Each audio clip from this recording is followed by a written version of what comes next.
and for the sake of our economy, our security, and the future of our planet. I will set a clear goal as president. In 10 years, we will finally end our dependence on oil from the Middle East.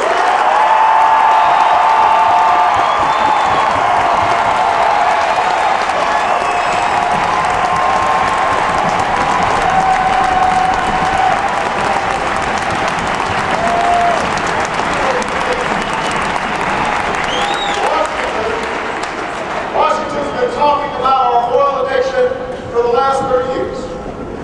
And by the way, John McCain's been there for 26 of them. And in that time, he has said no to higher fuel efficiency standards for cars, no to investment in renewable energy, no to renewable fuels.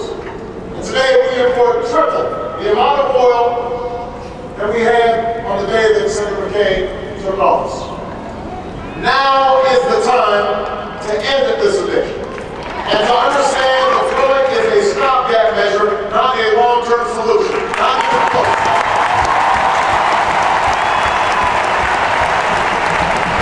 And I'll invest $150 billion over the next decade in affordable, renewable sources of energy, wind power, solar power,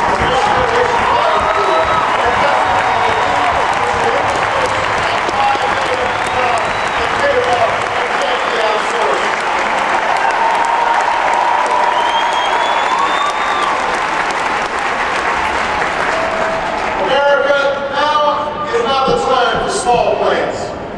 Now is the time to finally meet our moral obligation to provide every child a world-class education. Because we will save countless lives in defeating the global economy. You know, Michelle and I are only here tonight because we were given the chance at an education. And I will not settle for an America where some kids don't have that chance. We'll keep our promise to every young American. If you commit to serving your community or our country, we will make sure you can afford a college education.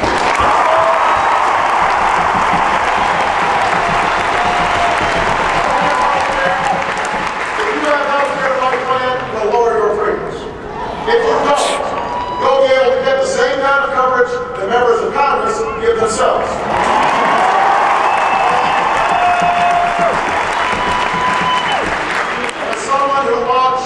My mother argued with insurance companies while she lay in bed, dying of cancer. I will make certain those companies stop discriminating against those who are sick and need clear health. Change our bankruptcy laws so that your pensions are protected ahead of CEO bonuses and the time to protect Social Security for future generations. And now is the time to keep the promise of equal pay for an equal day's work.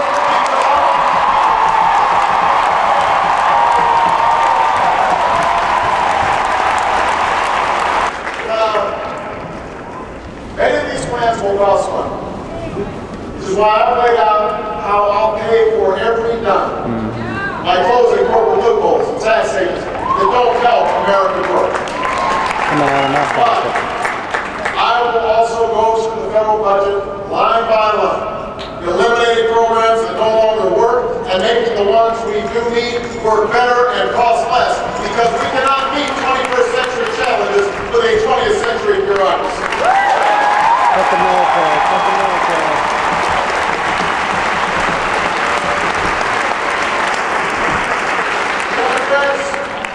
Democrats, we must also admit that fulfilling America's promise will require more than just money.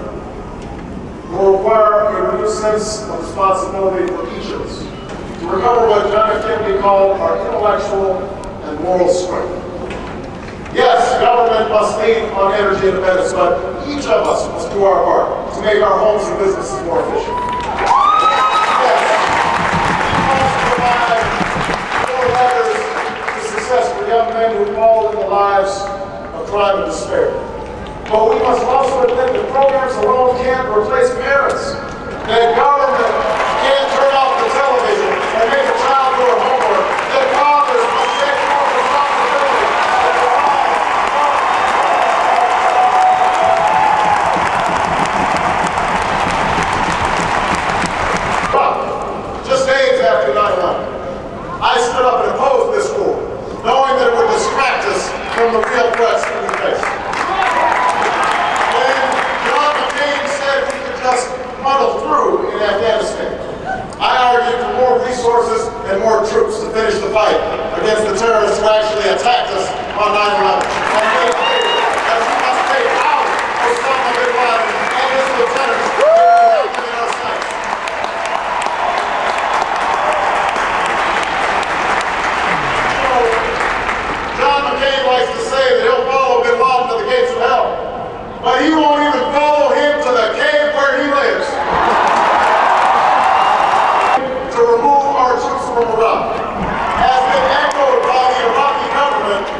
surplus while we are wallowing in deficit.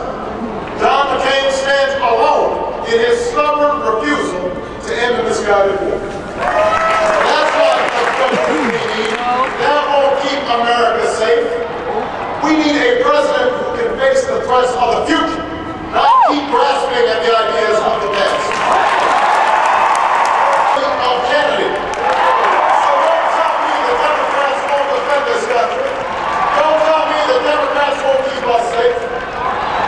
The Bush-McCain foreign policy has squandered the legacy the generations of Americans, Democrats and Republicans, have built, and we are here to restore that legacy. In the 21st century, terrorism, nuclear proliferation, poverty, and genocide, climate change, and disease.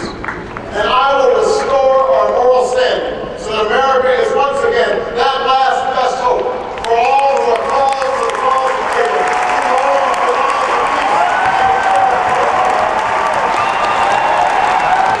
The men and women who serve in our battlefields may be Democrats and Republicans and independents, but they have fought together and bled together, and some died together under the same proud flag. They have not served a red America or a blue America. They have served the United States.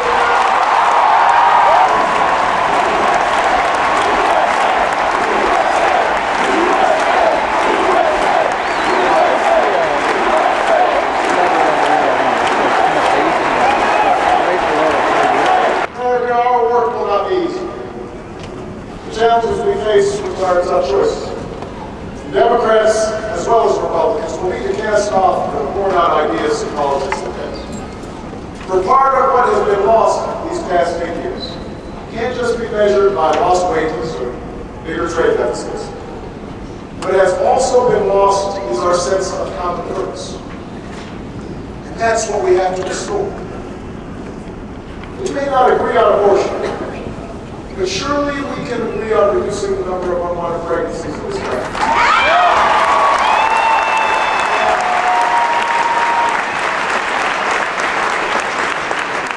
The reality of gun ownership may be different for hunters in rural Ohio than they are for those plagued by gang violence in Cleveland, but don't tell me we can't uphold the Second Amendment while keeping AK-47s out of the hands of criminals. You make a big election about small things. And you know what? It's worked before. Because it feeds into the cynicism we all have about government. When Washington doesn't work, all its promises seem empty. If your hopes have been dashed again and again, it's best to stop hoping. Settle for what you already know. I get it. I realize that I'm not the likeliest candidate for this office. I don't fit the typical pedigree, and I haven't spent my career in the halls of Washington. But I stand before you tonight because all across America, something is stirring. What the naysayers don't understand is that this election has never been about me.